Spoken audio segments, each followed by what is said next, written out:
Hello and welcome to A Researcher's Guide to Practical Ethics. This session is on how to spot predatory publishing practices. My name is Lindsay Roberts and I'm the Library Team Leader for the College of Arts, Humanities and Social Sciences and also the Library Ref Liaison Manager.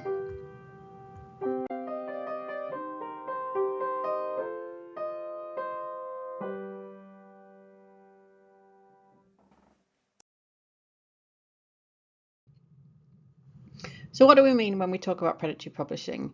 And how does this affect you as a researcher?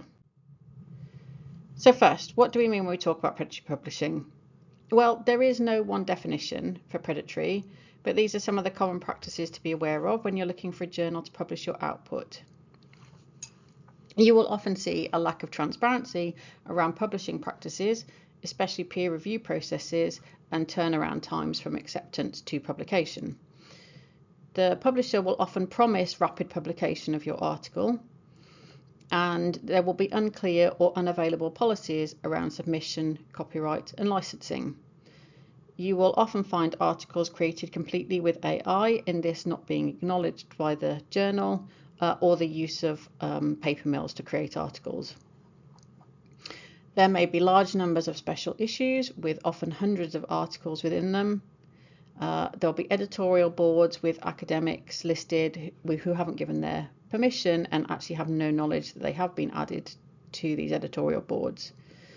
The journal will claim to be indexed on a database like Scopus, but is not actually on there.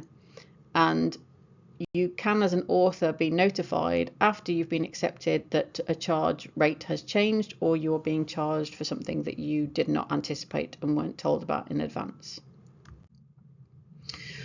So I've laid out some of the practices you may witness, and I want to talk about why I think this is a problem. I think it's a problem both for the individual, but it is a problem for the scholarly record more broadly. For the individual, it could lead to potential damage to your reputation from being associated with a journal others view as predatory.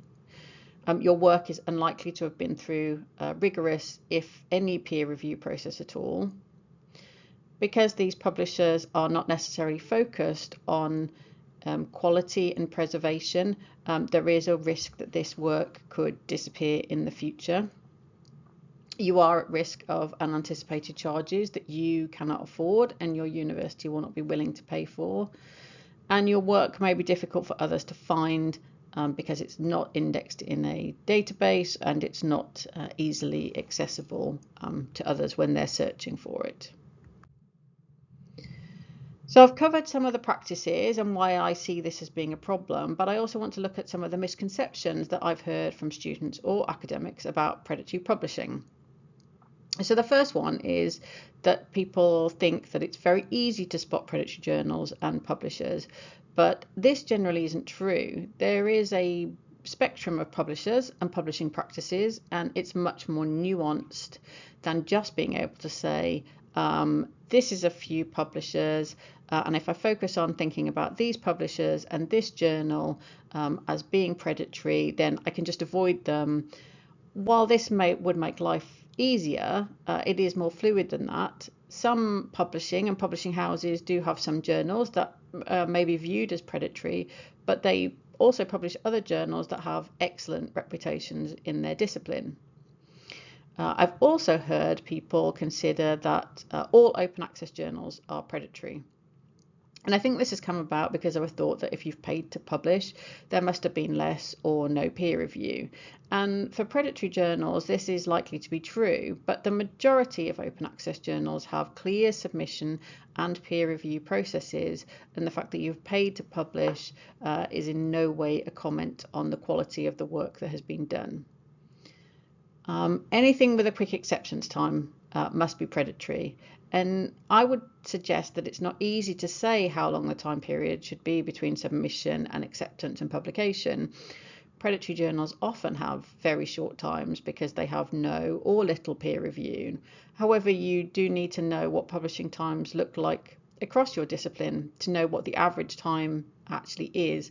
For some disciplines, it will be very quick, and others can take months or years. And retraction. So while journals retracting large number of articles is alarming, it doesn't necessarily mean that the journal can be classed as predatory. We want publishers to retract articles when they are alerted to issues with the work, so the scholarly record can be created. And targeting retractions and saying that they are negative can be an issue, and we don't want to suggest that publishers should not be retracting articles when they have discovered that there is an issue. So you may now be thinking, okay, this is completely overwhelming to remember next time I want to publish. How do I put some of this into practice?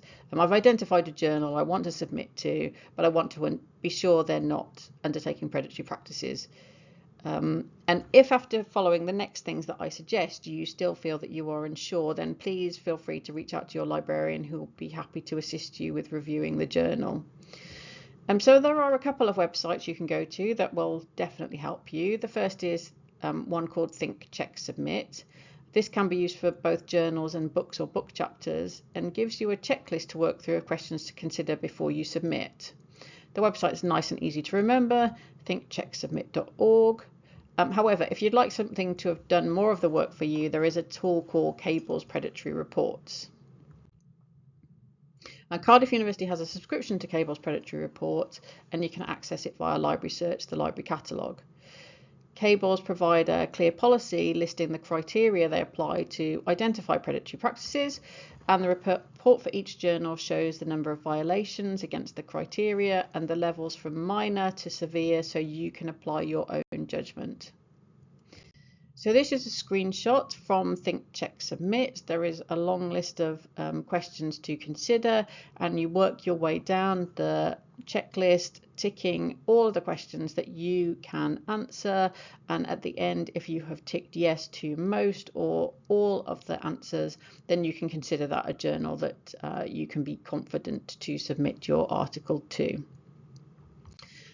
This is Cables. You can search on Cables by discipline or by title of the journal, or you can just browse through the list. So this is just the first journal that appears in the browse list. You can see the overview provides you with the list of the different areas of the journal and publisher they look at, and the number of violations that they have for each against each of the criteria, and you can also see the date when this was last viewed. And then if you look at the violations, you can scroll down the report and see this journal, for example, has got 6 violations that range from severe to moderate, and then listed in more detail is actually what those practices are, so that you can identify the level of concern that you may have about the article, the journal. So in conclusion, there isn't one clear definition of predatory publishing, but this is a spectrum, and publishing practices, and it can be easy, they aren't easy to spot where there is a problem. If you are unsure about a journal, you can use Think, Check, Submit or Cable's Predatory Reports to check, and if you are still unsure, you can contact your librarian if you do have further queries. I hope you found this useful, and you can always contact me on robertslk@cardiff.ac.uk or via the Research on Research team email.